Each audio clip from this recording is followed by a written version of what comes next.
welcome back to Ask Chris and Rachel. Please subscribe and comment down below.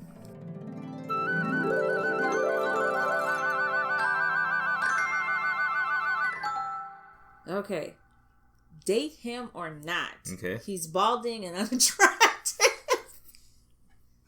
I met this guy in a dating app, and his only picture of him is without a cap in his profile picture. He looks like he has a head full of hair. Due to COVID, lack of a haircut, and due to insecurities, he showed up on our first 6 dates with a cap on. We had a lovely time and got along very well. Finally, on our 7th date, he showed up without a cap. I noticed he was balding a lot.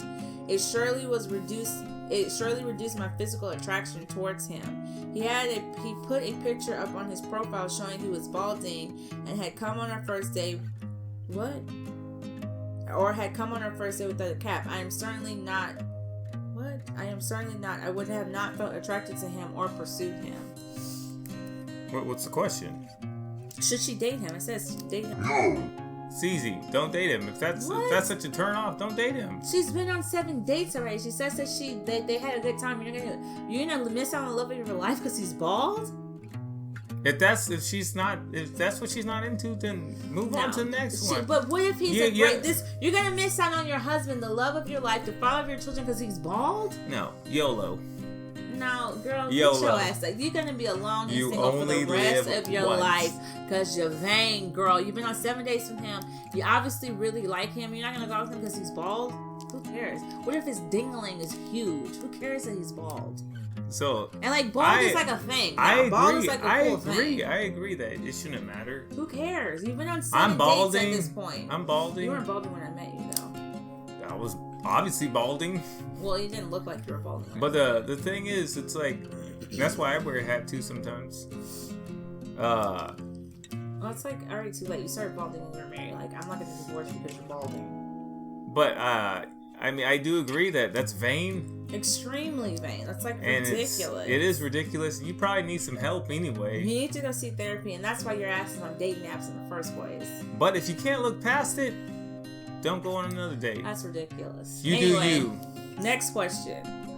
Sometimes my husband makes me feel like I am not good enough. This is like a scenario thing. Period, question mark. What? That's what it says, period, question mark. It's another one with the period and the question mark. Here's the thing. I wanted to get into this because this is controversy in our household right now. That question looks long. So me and my husband have been married for 4 years now. I am 26. He is 27. We are the stereotypical got married right after college and settled down, the whole ordeal. Classic Southern marriage of a sorority girl and a baseball player. But although our life picture looks perfect, my husband tends to be inconsiderate with the things he says, and they really hurt my feelings. For example, the other day, meaning to be semi-funny in a way, he said, "Damn, babe, you're looking thicker than a bowl of oatmeal. You need to start hitting the gym." That is so freaking rude. And I thought being thick was cool, though, these days. I thought that's a compliment. I don't know. He says that she needs to hit the gym. He says things a lot about the way I looks, and honestly kind of gets offended, and I can't tell if he's kidding. He's also insensitive when it comes to the way he talks about other women, how hot they are in front of me while with my friends. Although he apologizes almost immediately, I can't tell if he's saying this as the truth. It makes me feel awful, and most of the time I laugh it off in order not to cry. Any advice? Stop laughing it off, first of all. So this is a huge problem in That would be the first advice. This is a problem in not a huge problem. Well, yeah, it's a huge problem in our marriage. That's why I picked this comment. It is. It is what? Elaborate. It is a problem. Elaborate. It's a problem in our marriage. He's extremely insensitive. Yep. He's not that considerate of my feelings. And sometimes incorrect. Incorrect. And sometimes he says things and it's like, he always says, "I'm just joking," but it's like, that shit's not funny. So I agree with what you said. You need to stop laughing off. You gotta say like, "Hey, that wasn't funny. Why are you saying things like that?" Like Chris, for the longest time, and this is not funny. Like thinking about it makes my blood boil, and I don't even know why I let him get away with it for so long. But like my old Christmas stocking used to say "Little Piggy oink oink." I mean, That is like so rude. It is rude. And it's like we were dating at the time when it went up, and then like the first like 2-3 years of our marriage, like that was my stalking, and he thought, and like you're still like you're laughing, but it's not funny. It's like so rude. It is rude, and it was immature. And it's like so like. But see, here's the thing. If it's funny to me, a lot of times I will do it. The end. That's it. That's where that thought ends. If it's funny to me, let's repeat it. If it's funny to me, I will do it / say it. The end. Not always. Sometimes I'm like, oh, maybe I shouldn't do that. That's actually kind of stupid or rude or not funny or immature. And as I get older, the less I do stuff like that. Like the piggy thing. I bought her a t-shirt with a picture of a pig too. But it's and like then he got mad because I didn't want to wear the shirt. But like I didn't actually think she was fat. I just thought it was funny that I'd call her piggy and then she would get annoyed by it. That was my humor in it. But I can see past it now. Sometimes I have to be told, hey, don't do that. And the same thing with this guy right here. He might just need to be told. Say, hey man, that's not funny. This is what it does to me. Correct? I mean, the thing is, guys are, I don't know, your husband sounds immature, like he was saying. Correct. Your husband That's sounds fine. immature. My husband was extremely immature too, and of course, and is, my brother. You're not as immature as you used to be. Correct. Like, I think he's more aware of the things that he says and how insensitive they can be. Also, he comes from a family where they insult each other for kicks. And so he had to learn that you cannot bring that family into this family. So you also just got to stop laughing. You just got to be like, hey, that's not funny. Yeah, I agree. I think the first thing you need to do is stop laughing. You can help stop the bad behavior too. Because if you laugh, automatically think it's okay. Because that's what I think too. It's like if you're laughing. Yeah, he does. I'm okay. This is his favorite thing. Hey! All of a sudden, I'm Jerry Seinfeld, and I got a hot mic, and I'm making jokes, and I'm making people laugh. Yeah. Sometimes guys don't know they're a jackass until you say, "Hey, you're a jackass." To hurt someone's feelings. Chris is still very insensitive and says very insensitive things. However, I think you're a little more like aware that you're rude. Or, I don't know. Yes, I am.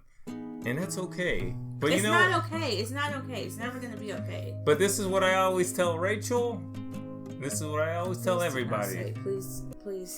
I'm begging you, please not say the line. If it's mentionable, it's manageable. I hate that statement because sometimes I'm not in the mood to talk about why he's pissed me off and he goes, Rachel, hey, if it's mentionable, it's manageable, and we need to talk. You know, sometimes like blank, simple statements are the best because of things like that. Because it's like, wait a second. Oh, yeah, you're right. If it's mentionable, we can manage this. Just because it seems like a big problem or something, or maybe it's something that you can't wrap your head around, or you think that this guy can't wrap his head around, you're probably wrong. It's manageable. Also, no matter love what. languages. Learn your partner's love language. Maybe he doesn't know that you like to be like, obviously you don't like to be made fun of. Nobody does, but you need to be pampered and told how beautiful you are constantly. Sometimes I like getting made fun of. I think it's kind of fun. But I think some people are like that. Yeah. A lot of times that's more the locker room humor, as they say. Well, like you grew up, like I said, his family, they insult each other for kicks. They think it's funny. It's not. There's a lot of humor when it comes to insults. Like they love to do like roast for people's birthday. Like that's we did that once. No, you wish you wanted to do it for me like so bad. It's like, that's not funny. And I wish somebody would do a roast for me every single year. I'm never gonna do that because it's like not funny to like sit around making fun of people. Like how about you golf because you suck too. There's something so funny or great about just calling people stupid, you know? You are like 5 years old. Like sometimes when I'm at work and me and this other guy, we're going back and forth, and I'll just go up to him and say, "Hey man," or no, I'll go up to him and say, "Hey stupid, what are you doing?" I don't know why, but it cracks me up. But once again, mature. This is the way we talk to each other. But That's funny to me. Not so much to her. Not at all. But that's why, if it's mentionable, it's manageable. But yeah, rule 1, stop laughing. Rule 2, talk. Every single problem you have in your relationship, whoever you are, can be solved. I agree. With communication. I agree. You gotta let the other person feel and get it out. You gotta let them say, hey, today I felt like you were a jerk and this is why. You gotta let them get it out. Otherwise, your marriage is dead before it even started. Some days you back down too. Sometimes like, oh, I'm sorry. Then sometimes you fight back. I always say, no, you stupid heifer. You need to go to the gym. That's why I said it. You know? Yeah, it's okay. Communication. Even if it's nasty communication, at least communication. Yes. We are a big component of communication in this marriage. Even if it's nasty, sometimes you just gotta get out the nasty, right? Correct. Sometimes, and we are huge components of, even if it's like the worst communication ever. Weird components. Proponents. What did I say? Components. Whatever. They know. Like we're little intricate electrical devices. We are huge fans of communication, no matter how. Sometimes people hear us communicate and they're like, man, you guys are like mean to each other, or they don't understand it. We get that a lot. People who think we're like, correct. But we always talk it out, because that's our thing. We'll talk it to death. We may be toxic as fuck, but we are communicating. We are getting that out. And sometimes we ain't moving on until we get it out either. So you just gotta get it out. Yeah. Alright, people. I would really wish I would stop saying people. Then stop saying people. It is so hard to say guys and people. Hey guys, y'all. Welcome back to my channel. Alright, peace. You know what? The end. That's it.